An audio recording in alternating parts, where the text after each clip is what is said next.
Shalom Pak Bambang, saya mau izin bertanya, apakah Trinitas artinya tiga Allah? Mohon pencerahannya. Ya teman-teman muslim misalnya bertanya dalam ketidaktahuan mereka, ya nggak salah juga. Pak, apakah iman Kristen itu artinya Tuhan itu tiga, Pak? Karena dalam Al-Quran itu kafir loh, Pak, kalau Tuhan tiga itu.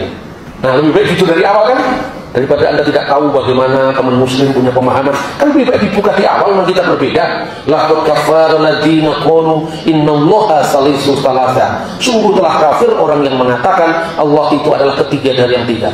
Terus saya jawab, nggak ada Kristen yang mengatakan Allah itu ketiga dari yang tiga. Masa nggak ada, Pak?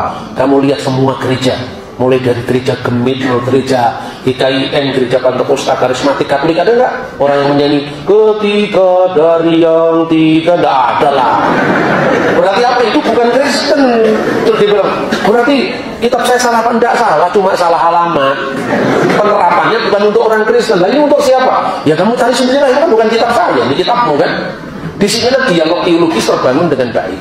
Karena dalam iman Kristen tidak ada itu definisi Allah ketiga dari yang tiga itu. Apalagi kalau menurut pandangan Quran sendiri, ketiga dari yang tiga itu siapa? A'anta qulta linnasi ittakhiduni wa ummiya ilahaini min dunillah. Ini pertanyaan diberikan kepada Isa Al-Masih. Apakah kamu berkata pada samamu manusia, jadikanlah saya Isa wa ummiya Maryam, ibuku Maryam, ilahaini min dunillah, menjadi dua ilah di samping Allah. Nah, Protestan jangan kesusu-nuduh dulu, jangan terkesan nuduh ini Katolik, Pak, bukan.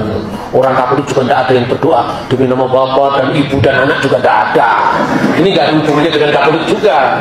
Kemungkinan yang diserang oleh Al-Quran itu adalah kepercayaan bidat Kristen yang waktu itu dihadapi oleh Islam, namanya sekte Koliridianisme.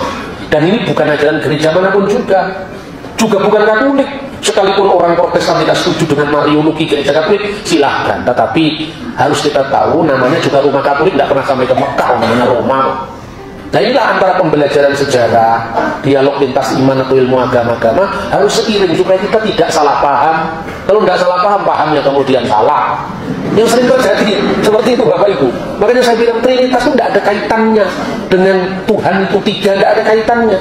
Ini tadi perjanjian lama. Maka jelas dikatakan dalam kitab Kejadian, Elohim, ruah Elohim, dafar Elohim, firman Allah itu tidak lain dan tidak bukan adalah Elohim Echad, El Echad, Adonai Echad. Dari perjanjian baru, ketika Tuhan Yesus memberikan perintah baptisan, baptiskanlah mereka esto onomatu patros gitu iu gitu agiu pneumatos. Perhatikan, esto onoma, demi nama, ini bentuk tunggal, bukan esto onomati, demi nama-nama. Berarti satu nama itu adalah Bapa, Putra, Roh Kudus. Itu satu hakikat.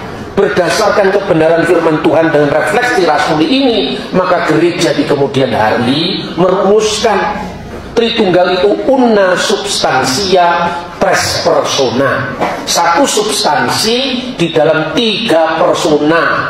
Hubungannya apa? Diskresi non separati, distingsi non divisi, berbeda-beda tetapi tidak terpisah, beragam namun tak terbagi. Ini jelas sekali kalau orang itu nggak ada di Alkitab. Ya, ilmu tauhid judulnya juga tidak ada di Al-Quran, nama-nama tidak adanya. Namanya teologi itu kan refleksi terhadap iman. Iman mendahului perumusan. Oke Pak Bambang, penjelasan Anda sangat mencerahkan dan menguatkan iman kami. Terima kasih, Tuhan Yesus memberkati.